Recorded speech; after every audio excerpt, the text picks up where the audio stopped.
Terima kasih Anda masih bersama dalam berita Sulawesi Tengah hari ini. Bagi Anda yang baru bergabung, kembali kami sajikan 3 berita utama hari ini. Tim SAR Banggai Laut berhasil mengevakuasi 2 warga Banggai Kepulauan penumpang perahu yang mengalami kerusakan mesin di laut. Puluhan siswa SMK 2 Palu berunjuk rasa menolak penetapan uang praktik lapangan.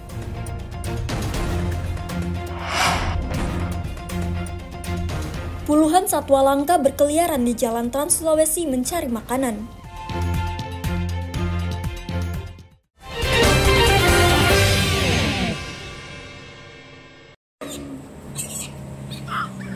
Terbukanya lahan di kawasan kebun kopi Kabupaten Parigi Motong ikut merubah ekosistem hutan di wilayah tersebut. Salah satu satwa yang menghuni kawasan tersebut yakni kerah hitam yang juga dikenal dalam bahasa Latin Macaca tonkeana, kini turun gunung. Mereka mencari makanan tidak lagi di hutan, tapi di jalanan. Puluhan monyet hitam setiap hari berkeliaran di sejumlah titik jalan kawasan kebun kopi perbatasan Kabupaten Donggala dengan Parigi Motong. Satwa langka berukuran besar dan kecil ini menunggu pemberian makanan dari para pengendara maupun penumpang yang melintas. Ada yang memberikan nasi, pisang, kacang, serta makanan lain. Afandi, warga asal Kabupaten Parigi Motong, mengaku puluhan monyet berkeliaran ini sudah menjadi pemandangan pengguna jalan yang melintas setiap hari, khususnya di siang dan sore hari. Monyet tersebut tidak takut dan meminta makanan dari pengendara. Setiap hari memang mereka turun ke jalan. Mereka makan apa saja? Barang apa yang dikasih. Semakin banyaknya monyet berkeliaran di jalan mencari makanan ini, selain mengganggu kenyamanan pengendara, juga mengancam keberadaan satwa langka tersebut. Pihak Balai Konservasi Sumber Daya Alam beberapa kali mengamankan satwa langka tersebut dari orang-orang yang tidak bertanggung jawab. Syamsuddin Tobone melaporkan dari Parigi Motong.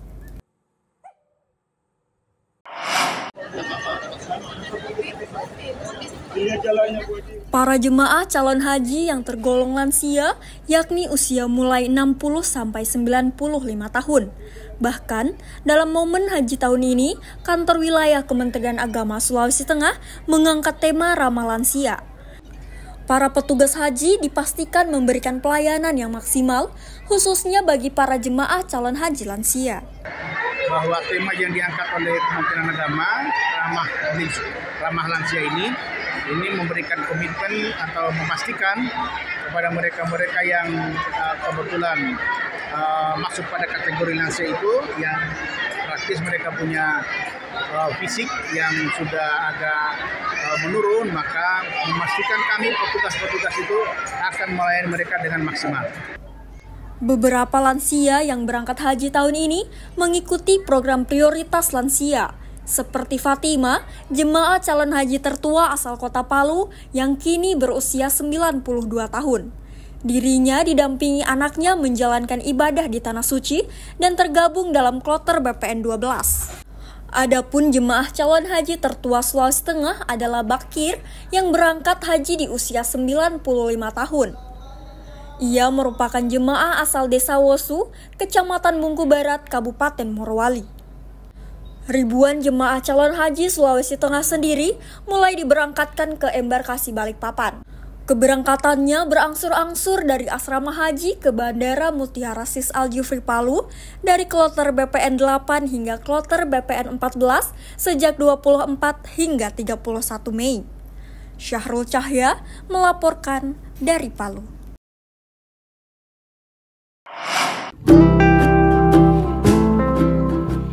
Puluhan mahasiswa yang tergabung dalam program magang dan studi independen bersertifikat melakukan aksi penanaman 50 bibit pohon pinus di kawasan wisata Taman Nasional Lorelindu.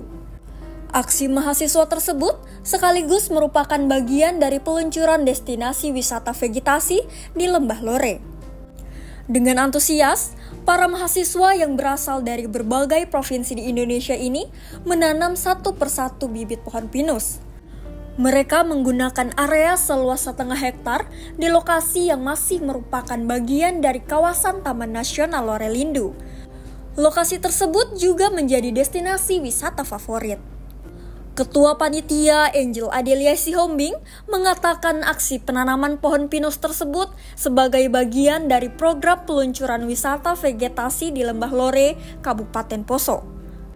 Wisata vegetasi menyuguhkan potensi dan kesuburan Lembah Lore kepada dunia luar. Untuk tujuan kegiatan kali ini, yaitu wisata vegetasi, adalah memperkenalkan potensi dan kesuburan dari Lembah Lore ke masyarakat luar dan masyarakat lokal. Untuk pesertanya dari mana saja? Untuk pesertanya ada dari luar daerah dan ada dari dalam daerah. Dan dari luar daerah itu ada dari NTB, Papua, Jogja, Ambon, dan lain sebagainya. Abdul Haris, pendamping program kegiatan tersebut, menyampaikan pentingnya konservasi dan pariwisata bagi masyarakat, khususnya di kawasan Lembah Lore. Pemilihan pohon pinus karena cocok dengan kondisi geografis di Lembah Lore. Tujuan kegiatan ini sebenarnya bagaimana membuka jendela pemikiran terlebih ya, khususnya masyarakat di sini tentang pentingnya konservasi dan pariwisata. Itu lebih tepatnya. Dan kegiatan ini memang dijalankan oleh anak-anak MSIB. Jadi MSIB itu adalah magang studi independen bersertifikat, di mana anak-anak magang ini didatangkan dari beberapa provinsi yang ada di Indonesia yang bertujuan membuat satu proyek di sini yang bisa mewadahi kegiatan yang bersifat konservasi alam tadi. Tentunya basisnya masih mengenai pariwisata dan harapannya ada keberlanjutan.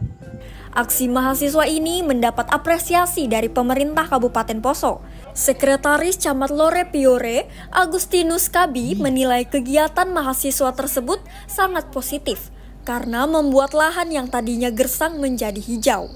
Ya, kami juga sangat mendukung dengan adanya penanaman pohon pinus ke depannya agar bisa membuat lahan kami yang tadinya gersang bisa menjadi lahan yang indah.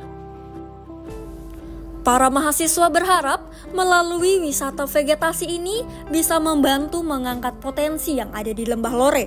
Salah satunya potensi wisata alam dan sejarah yang cukup menjanjikan. Julianus K. melaporkan dari Kabupaten Poso.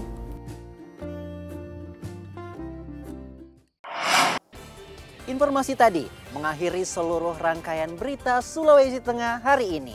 Atas nama rekan yang bertugas, saya Fatur Rahman mengucapkan terima kasih atas kebersamaan Anda. Sampai jumpa dan selamat beraktivitas. Songkompuasi, Tabe.